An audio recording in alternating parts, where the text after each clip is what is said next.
ជាដំបូងពួកខ្ញុំសូមជម្រាបសួរលោកគ្រូសួស្តីប្រិយមិត្តទាំងអស់គ្នាខ្ញុំមកពីក្រុមប្រធានបទ RCR Plane អញ្ចឹងខ្ញុំបាទមានឈ្មោះអេងសុធាអញ្ចឹងខ្ញុំបាទឈ្មោះអេងវិរៈយុទ្ធខ្ញុំបាទឈ្មោះសម្បូររស្មីសុភ័ក្រខ្ញុំបាទឈ្មោះរិទ្ធិរតនមង្គលអញ្ចឹងពួកយើងមកថ្ងៃនេះនឹងរៀបរាប់អំពីរបៀបក្នុងការធ្វើ RCR Plane របស់ក្រុមពួកយើងឥឡូវយើងធ្វើការចូលទៅកាន់ស្ដាប់ចំណុចរបស់ពួកយើងនីមួយៗដូចតទៅ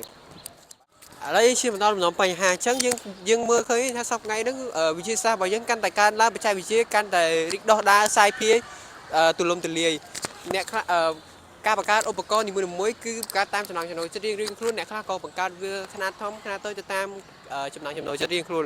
ប៉ុន្តែក្រុមយើងខ្ញុំបានបង្កើត RCR Plane មួយដែ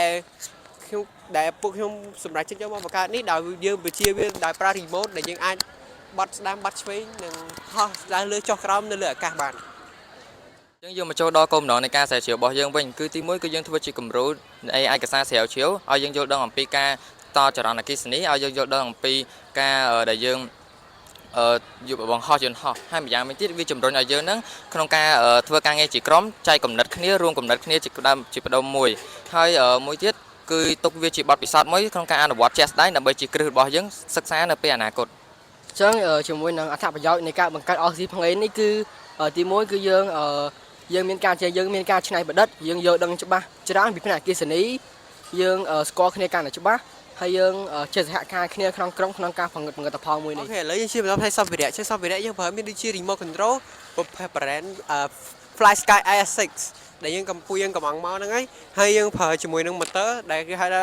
motor brusher របស់យើងហ្នឹងហើយយើងប្រើ fan blade ស្លាបដែលយើងប្រើហ្នឹងគឺមានកម្រាស់ស្រួចហើយយើងប្រើស្នោសម្រាប់ធ្វើតួដែលស្នោរបស់យើងហ្នឹងវាមានកម្រាស់ធន់ល្អប្រើ servo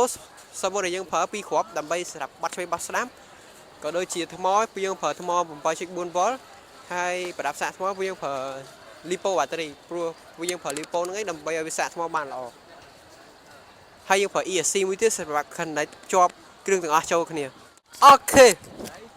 ជំនាញក្នុងការធ្វើ RCR Plane របស់យើងដំបូងមានទី1គឺយើងធ្វើការធ្វើតួរបស់យើងពីស្នោដែលយើងបានប្រើប្រាស់ហ្នឹងហើយជំនាញទី2គឺការភ្ជាប់ motor ចូលទៅកាន់ស្លាបយន្តហោះរបស់យើងតួយន្តហោះរបស់យើងហ្នឹង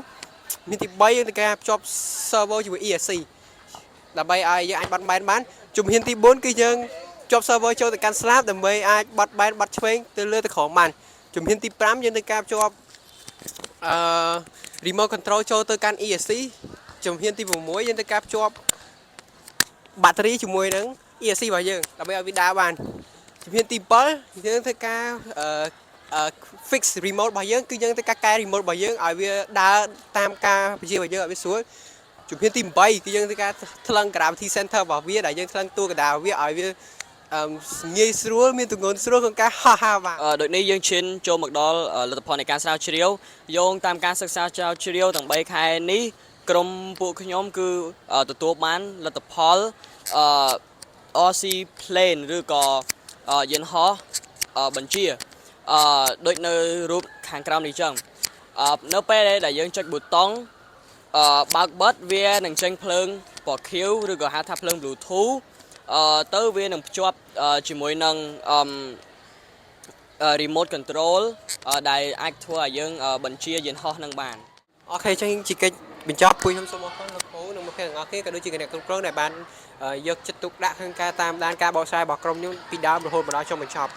ជាចុងក្រោយពួកខ្ញុំមកពីក្រុម RCR Plane សូមអរកាយគោរពជម្រាបលាលោកគ្រូនិងគណៈគ្រប់គ្រងក៏ដូចជាមិត្តភ័ក្តិទាំងអស់គ្នាដែលបានទស្សនាសូមអរគុណ